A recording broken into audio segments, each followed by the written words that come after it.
दोस्तों, मैं कृष्ण कुमार फंडामेंटल में आपका स्वागत करता हूं। आपके सामने लेकर हैं ऑर्गेनिक फार्मिंग के ऑब्जेक्टिव क्वेश्चंस जो आपके परीक्षा के लिए बहुत महत्वपूर्ण है।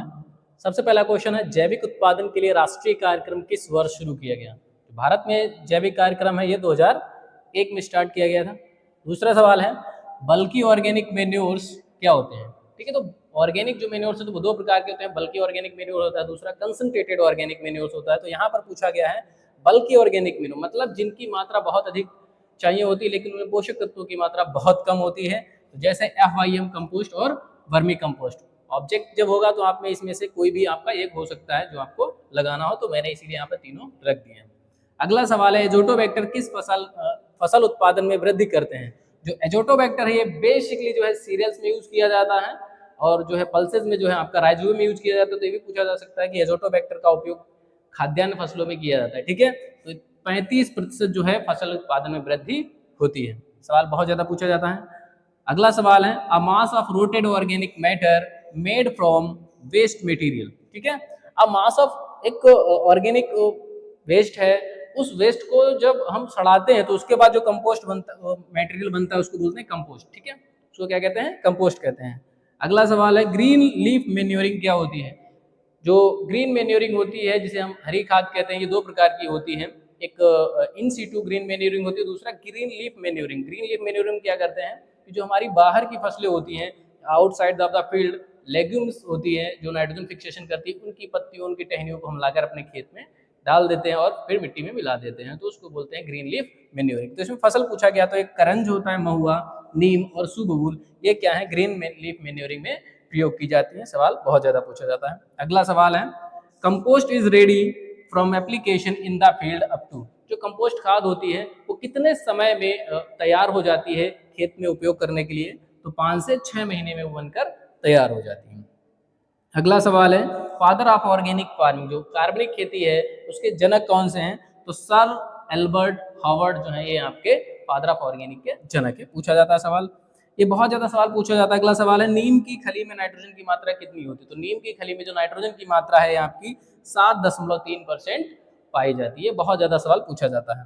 अगला सवाल है, नॉन एडिबल ऑयल केक्स के एग्जाम्पल कौन कौन से हैं? तो नॉन एडिबल ऑयल केक समझिए, जो ये केक्स जो होती हैं बेसिकली क्या होती है? हमारी कंसंट्रेटेड ऑर्गेनिक मेन्योर्स होती हैं। ये दो प्रकार की होती हैं, पहला आपका जो है एडिबल ऑयल केक, दूसरा नॉन एडिबल ऑयल केक। तो एडिबल ऑयल केक्स जो होती है जो खाद्य खलियां होती हैं, ठीक है। नॉन एडिबल ऑयल केक जो खाई नहीं जाती है, जिनका उपयोग हम एज अ न्यूट्रिएंट करते हैं, जिसमें आपका है कैस्टर, नीम और महुआ, ये आपकी नॉन एडिबल ऑयल केक से आती है। ठीक है, अगला सवाल है, फसल अवशेषों को जलाने से तत्वों का ह्रास होता है। जो हम फसल अवशेष होते हैं हमारे खेतों में, उनको जलाने से जो पोषक तत्वों की ह्रास होती है कितनी होती है? तो 80% जो है नाइट्रोजन और सल्फर की ह्रास हानि होती है और 40% जो है फास्फोरस और पोटास की हानि होती है। अगला सवाल है, in UP state organic certification body is located.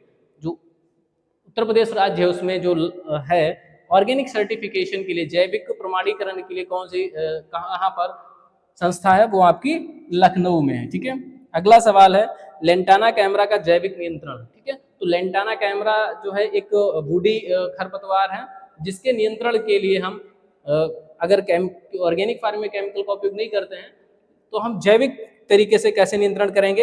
ये लार्वा होता है किसका? एग्रोमाइजा लेंटाना। ठीक है, एग्रोमाइजा एक बायोएजेंट है जो कि लेंटाना कैमरा को जो है नियंत्रित करने के लिए प्रयोग किया जाता है। अगला सवाल है आपका, भिंडी किसकी कीट आकर्षक फसल है? जो भिंडी है वो कपास की कीट आकर्षक फसल है। आगे चलते हैं। अगला सवाल है, माइक्रोबियल पेस्टिसाइड। तो पेस्टिसाइड का उपयोग करना होता है, ठीक है, लेकिन केमिकल पेस्टिसाइड का उपयोग नहीं करना होता है। तो पेस्टिसाइड ये क्या है? बायोफंजीसाइड। ठीक है, तो बायोफंजीसाइड में जो है जो फंजीसाइड फंगस के द्वारा बनाए जाते हैं आपका ट्राइकोडर्मा होता है। दूसरा आपका क्या है? Biopest insecticide. तो बायो इंसेक्टिसाइड के लिए हम जो है बीटी का प्रयोग करते हैं।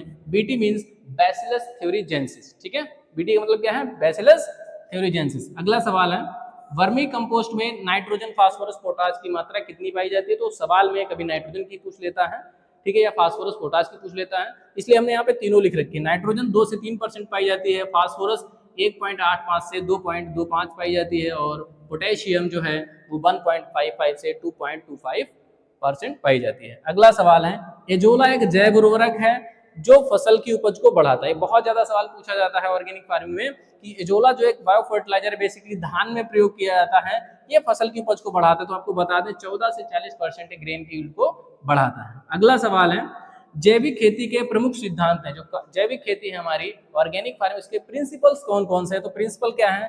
Principle of health, principle of ecology, principle of fair and principle of care. ठीक है, health, ecology, fair and care, ये आपके जैविक खेती के प्रिंसिपल्स हैं, पूछे जाते हैं। और इसी में आता है फसल चक्र, जैविक चक्र और आपका मिश्रित खेती। ये भी अगर है तो आप इनको लिख दीजिएगा, ये है तो इनको लिख दीजिएगा। ठीक है, अगला सवाल है खेत में हरी खाद को उगाना तथा उसको उसी खेत में हरी अवस्था में पलट देना। ठीक है, अभी हमने हरी खाद की बात की थी।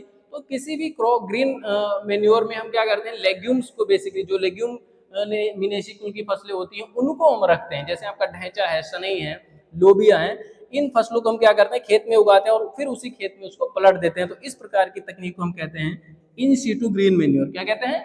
इन सीटू ग्रीन मेन्योर।